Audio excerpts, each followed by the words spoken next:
Flying cars, the dream versus the reality. For decades, we've been promised a future where we can all soar through the skies in our very own flying machines. But where are they now? Are we close to seeing flying cars become a common sight, or is this just another example of science fiction never truly living up to the hype? We'll explore the biggest challenges holding them back and examine the latest developments in the field. 1. The dream versus the reality. As far back as the 1920s, flying cars were predicted. But despite numerous prototypes over the years, there is still no viable mass-market flying car. Pop culture has only fueled our unrealistic expectations, with movies like Blade Runner and Back to the Future Part 2 showcasing a world where flying cars are commonplace. But in reality, we're still a long way from that becoming a reality. 2. Biggest challenges holding them back. There are 3 main challenges that need to be overcome before flying cars can become mainstream. First, technology. While some companies have developed impressive prototypes, current technology just isn't advanced enough to create a flying car that can meet all the requirements. For example, battery life is far too short for longer flights, and there are safety concerns regarding mid-air collisions and potential system failures. Not to mention the noise pollution from the fans or rotors is extremely loud. Second, regulation and laws. There are currently no global rules or laws in place for air traffic control. And government agencies like the FAA here in the States are struggling to figure out how to classify flying cars, whether they should be treated as cars or as aircraft. And third, cost and infrastructure. Flying cars are extremely expensive, often with a price tag of more than $300,000.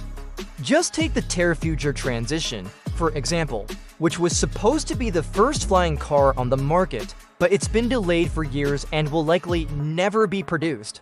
And even if they were affordable, there's nowhere to park or charge them in most cities. 3. Who's trying to make it happen? Despite the challenges, several companies are still working on developing flying cars. eVTOL companies such as Joby Aviation are creating electric air taxis that could revolutionize urban air mobility. Alef Aeronautics, on the other hand, is developing a car that can drive on roads and fly through the air. They even opened up pre-orders for their model with a price tag of $300,000. And then there's EHang, which is focusing on autonomous passenger drones. 4. Will flying cars ever work? So the question we've all been waiting for, will flying cars ever work? Well, the answer is yes, but likely not in the way we envision. Flying cars as personal vehicles probably won't become mainstream due to the challenges mentioned earlier. However, they could be used as air taxis or ride-sharing services. Companies like Uber have already started their air taxi services in certain cities. And this could be the first step towards seeing flying cars become part of our everyday lives.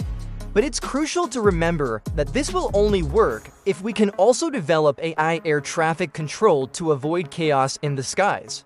And we must find a way to make energy efficiency work, whether that's through hydrogen or better batteries. On the other hand, flying cars may never work. Cities simply aren't designed for flying vehicles, and there will likely always be cheaper, faster alternatives like drones, Hyperloop, or even jetpacks. Not to mention, people are more afraid of flying in small planes than driving in heavy traffic. So it remains to be seen whether flying cars will ever truly take off. 5. The bottom line. In conclusion, flying cars are definitely coming, but slowly. Don't expect a Jetsons future where everyone has a flying car. Instead, think Uber Air, not family sedan. Would you trust one? Let us know in the comments below.